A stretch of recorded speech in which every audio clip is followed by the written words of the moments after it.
wife and I, we're thinking about people names now. Everybody always says baby names, but you also need to have a name as a grown-up. Some people forget that. We haven't found the right one yet. You also shouldn't stress about it. But in August it started school, so... we said like, we each gonna pick one name and then it gets a double name. Now we both like Robin, so we're probably gonna call it Robin Robin. Hope it doesn't stutter.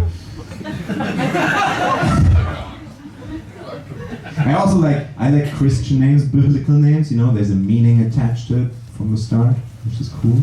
Oh, that's little Judas. Who ate the chocolate? Come on, tell me. I mean, look, you have to think differently now, because the whole topic of gender, for example, has changed, and ideally you have a name for your kid that works for both genders. Ben Jasmine. Or Eliza Brad. Or my favorite, Samantha Thor.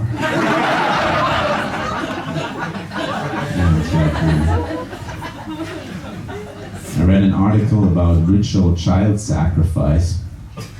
Yeah, we're gonna go there.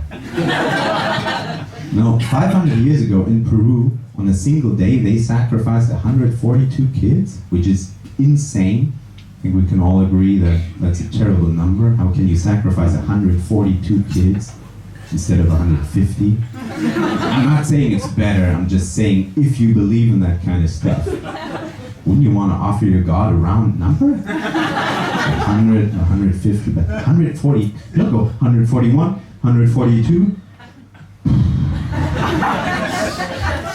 Guys, maybe this is stupid. There's still no rain.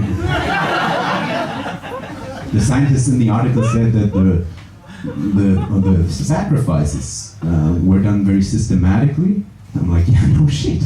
If you have to sacrifice 142 in a single day, you better have a system. Otherwise, it's going to be a horrible day. I mean, I would already have a system if I had to sacrifice 10. But then again, I'm German. That's just whoa! My lawyer told me to point out that this joke is purely a reference to the general talent for organization that we Germans have. It's not a Holocaust joke. If you're offended, don't get mad at the host or the venue or something. Only get mad at me. I'm the only reason. You could say I'm the solo cause.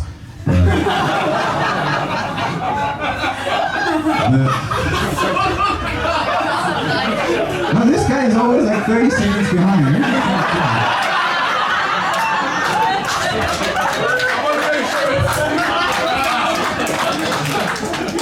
Samantha!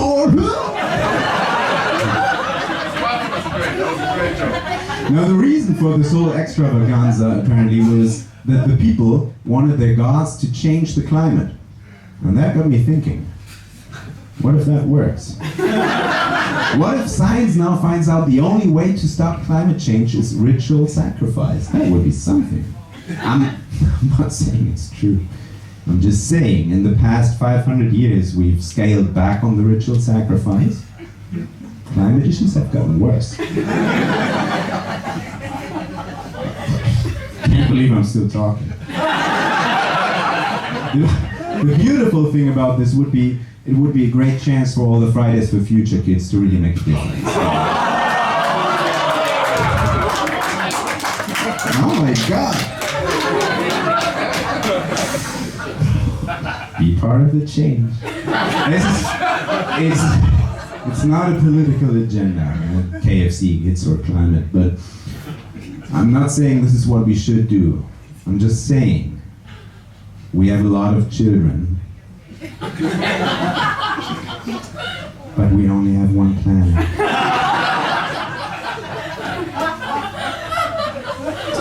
Anyway, I'm married. Can't leave you on such a dark note. I'm married now, and it's pretty cool. Who here is really good at sex? Nobody, alright. Is anybody really bad? Yeah, that's right, everybody's kind of mediocre. Same for me. Luckily, my wife is really good at sex. Everybody says so. We're trying out some new stuff. She wanted me to do dirty talk. Have you ever done dirty talk? No? Shaheen, what about you? Have you done dirty talk on Tinder? Not so far. Not so far, right? This guy has, but always like an hour too late. Better late than never, brother. Just after sex, randomly during the day saying, "You dirty little slut."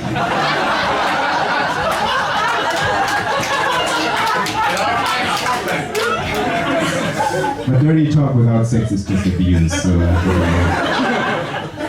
I was blindsided by it. I'm not really good at it, so my mind just went to what I know from porn. But I wanted to perform, so I grabbed her wrists, looked her in the eyes, and said, "Yeah, you like that, daddy?"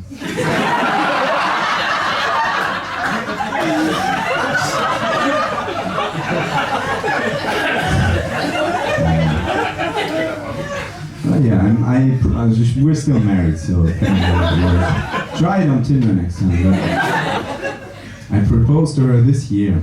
No, last year actually. Shit, it's the next year. I proposed last year. She always made fun of me. She always said, "Oh, you're never gonna ask. I probably have to ask you." And that hurt my male pride. I was like, no. I'm gonna propose. It's gonna be like in the movies. It's gonna be romantic, and it's gonna be a surprise. So I secretly found out her ring size. Not easy, but it's exactly my butthole.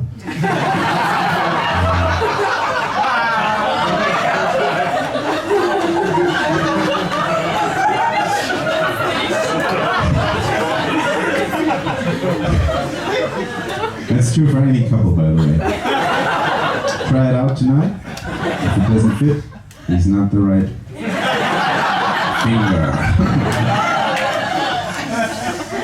And I went to the ring designer, and I said, "I have her size now." "Oh, a millimeter." "No. I do know how it has to feel." So we played around a little bit. And she got a beautiful golden bracelet.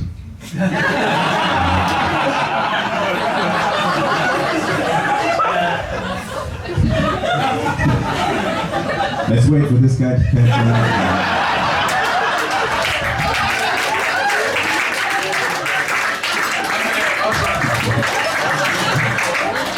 No. I refuse to imagine this.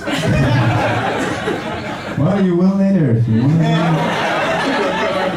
I'm all fisted up. All fisted up. Sounds like a Gwen Stefani song. No, she got a beautiful golden ring with an engraving forever. And then on holiday, I waited for the perfect moment. Beautiful night sky, moonlight, palm trees. She was also there. And I walk up to her, and I go down on my knees.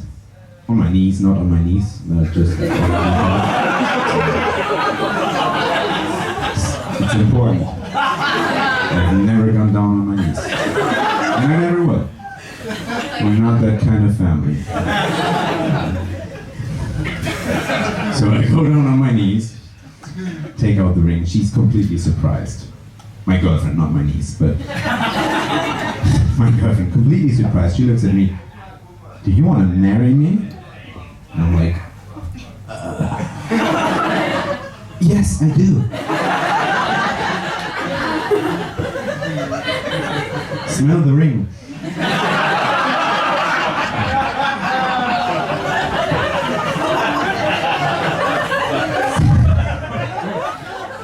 Very romantic, very traditional. Before I asked her, I even asked her father. But he was already married. Guys, that was my time. You are amazing.